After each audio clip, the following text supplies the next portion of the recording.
Hi everyone, this is the third video in our series. Today we're going to be discussing about what is the actual use case of Bitcoin. Is it like money? Is it gold? Is it just a big speculation, a gamble?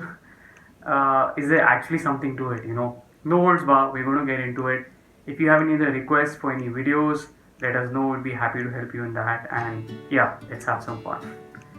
So, starting off, the big gamble.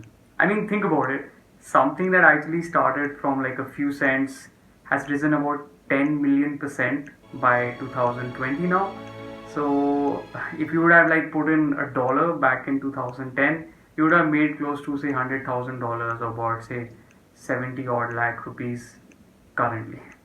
There's a popular story of this guy. He was one of the earlier people in the space. He bought about two pizzas with about 10,000 odd bitcoins, and that's how the whole Bitcoin Pizza Day came about. That he had a lot more, like about 100,000 odd bitcoins back then, and he would have been, I mean, a billionaire and could have done a lot of good things with the money. But it's a joke. Like, who knew? It was like just some random money he just made. He was just happy that it was worth something. So that's the irony of the thing, that the people who got into it first had no idea. Just like making it a equal level playing field that way. Moving on, where is it going? Like, some people would tell you now that it's even going to millions of dollars and all. So I mean, where does the gamble stop? Where do you buy, where do you sell, why do you buy, where do you sell? Let's explore this a little more, but I promise you it's not just a gamble. So is it like money?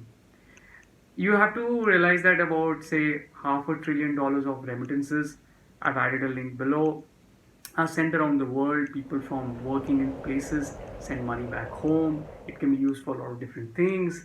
So that's great. It's like internet money. You can use it. And if you look at the amount of money, like euros, dollars, rupees, these fiat currencies, existing government currency, it's close to like broad money supply about say $100 trillion, like about like that's like one with about say 14 zeros. So that's a lot of money. That be like Bitcoin going to like 100 times, or I mean, way more than that. So hundreds of times rather. So is that like a proper use case? Can we imagine it for like buying our groceries, paying our bills? Not to mention there are like thousands of different coins, and they get offended if you don't talk about that. Rivalry has to exist, I guess. So the point being that if it's money, then that's great.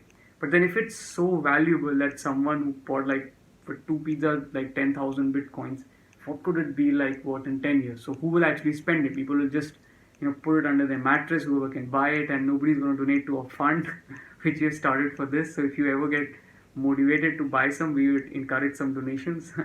The link is below. Is it like gold? The point that we have discussed below before, that there were 21 million odd Bitcoin units, fixed supply by design, open source of course, but 18 million have already been mined. Out of that, the interesting part is about 6 odd million have been lost. You could imagine if the guy can buy pizzas with 10,000 bitcoins, people can just throw away a hard drive. It was just like, random internet money, just some game tokens and nothing. Nobody knew it will have value so much of it. So if it can be that scarce that 30% of it has already been lost, the data, like there's like a way to measure it. It's called again, one jargon word, stock to flow, that how much of how much of it is in demand and how much is actually just coming in regularly. So the next 4 years, where the Bitcoin supply actually gets cut into half again for every mining transaction, it will be as scarce or even more scarce than gold. So it has that ability that people will tell you it is very valuable and you should save it for generations and generations. But who knew? Like back in the days, at my time, I mean, we just thought that it could go to zero any time. So you were more careful that you have to put in your student savings into it and stuff like that. But yeah, even now people are very skeptical. Is it like there's some magic to it? Like people used to call it magic internet money. So what is the magic? The magic is about this idea that if a group of people believe something has value, it can have value. You don't need an authority figure. You don't need an institution. You don't need something that someone who supposedly is another human like you more wiser, more educated, or like just more knowledgeable is telling you to do so. More richer, more powerful, whatever. It's a great equalizer in some way. So this is what the community, the wisdom of the crowd, whatever word you want to say, is. So I think that for me is a pretty cool idea, and I try to defend it in my thesis. My teacher wasn't that impressed. I mean, all Nobel laureates called it a fraud. I think World Bank economist, also Mr. Kaushik Basu back then, even called it a fraud. So yeah, skeptics still exist now. So back now in 2020, I think the magic lies in trying to see spiritual evolution in the world where we came from. Kingdoms, one king, big masses of people supporting that king, for good and bad also. So then, coming to this idea of military dictatorships to also modern state countries, the idea of a nation, we democratically elect our leaders. Everyone has one vote, whether you're rich or poor. Great equalizer, constitutions. To now saying that we can even move beyond that idea of a nation only. Have like more decentralized communities, as Gandhi used to say. Swaraj. You are your own master in a way.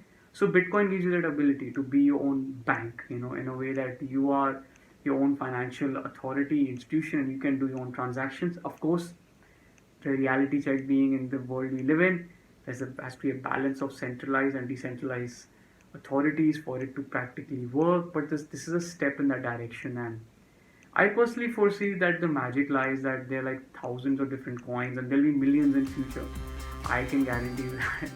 So everybody will have more of a specialized zone. So maybe Bitcoin is better for money, but or maybe gold or some other thing is better for maybe for insurance, for banking, for real estate, for healthcare. So yeah, you get it. So let's see what it is, and you can definitely find out what you're looking for.